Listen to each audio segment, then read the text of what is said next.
పంచ పాండవులలో భీముడు పూజించాడని నమ్మే పవిత్ర మణిముత్తారు నది ఒడ్డున ఉన్న ఒక పవిత్రమైన మరియు అంతగా ప్రసిద్ధి చెందని 5 శివాలయాలను ఈరోజు మనం అన్వేషించబోతున్నాము.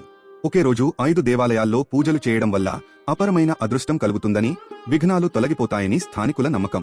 మన దివ్య ప్రయాణాన్ని ప్రారంభిద్దాం. మా మొదటి స్టాప్ సేలం నగరంలోని సుగవనేశ్వర స్వామి ఆలయం. ఈ ఆలయం పురాతనమైనది. అరుణగారినాథర్ తన తిరుపుగఢ్ కీర్తనలలో పాడారు. సుఖమహర్షి ఇక్కడ భక్తి శ్రద్ధలతో ప్రార్థించాడని, అందుకే స్వామిని సుఖవనేశ్వరుడు అని పిలిచేవారని పురాణాలు చెబుతున్నాయి. ప్రముఖ తమిళ కవయిత్రి అవ్వాయర్ తన పెంపుడు కుమార్తె వివాహాన్ని ఇక్కడే శివుని సన్నిధిలో జరిపించారు. ఈ ఆలయంలో స్వయంభు లింగం ఉంది మరియు చేర, చోళ, పాండ్య రాజులు మరియు మైసూర్ రాజవంశం చేత పూజించబడింది. వివాహం, ఉద్యోగాలు, దోషాల తొలగింపు కోసం భక్తులు ఇక్కడ ప్రార్థిస్తారు.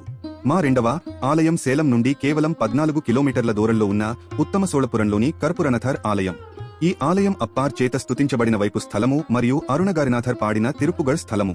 ఇక్కడ శివుడిని పూజించి స్వయంభూ లింగం చుట్టూ ఈ ఆలయాన్ని నిర్మించిన కారా అనే రాక్షసుడి పేరు మీద ఇక్కడి స్వామిని కర్పూరనాథర్ అని పిలుస్తారు.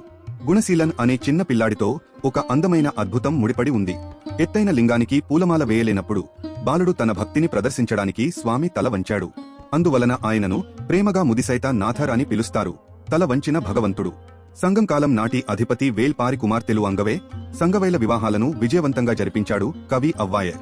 స్వామివారి ఆశీస్సులతో ఇక్కడి ఎండిన తాటి చెట్లు కూడా తాజా ఆకులు, పండ్లు మొలకెత్తాయి. ఈ ఆలయాన్ని వివాహ పరిహార స్థలంగా పిలుస్తారు. మా మూడవ స్టాప్ పిల్లూరులోని వీరత్తీశ్వర ఆలయం. ఇది మణిముత్తారు నది యొక్క ప్రశాంతమైన ప్రవాహం వద్ద ఉంది.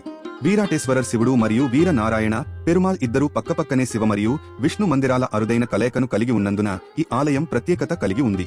ఇక్కడి దేవత తూర్పు ముఖంగా ఉన్న బ్రహ్మనాయకి.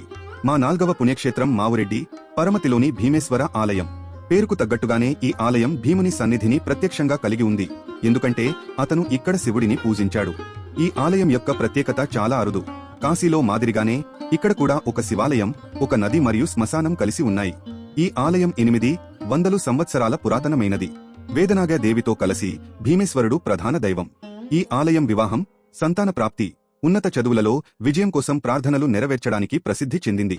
మా చివరి స్టాప్ సేలం నుండి 80 కిలోమీటర్ల దూరంలోని నంజాయి ఇడయార్ వద్ద ఉన్న తిరువేణీశ్వరర్ ఆలయం. ఇది అప్పార్ మహర్షి స్తుతించిన మరోవైపు స్థలము. సుందరవల్లి అమ్మవారితో కూడిన స్వయంభులింగం ఈ ఆలయ మూలావరి. భీముడు వేటకు వెళ్లినప్పుడు శివుడు ఖడ్గముగం రూపంలో ప్రత్యక్షమే శారీరక బలం కంటే భక్తి విలువను బోధించాడని చెబుతారు. చోళుల కాలంలో నిర్మించిన ఈ ఆలయం పవిత్రమైన మణిముత్తారు నది ఇక్కడ కావేరిలో కలుస్తుంది. ఇది చాలా పవిత్రమైనది.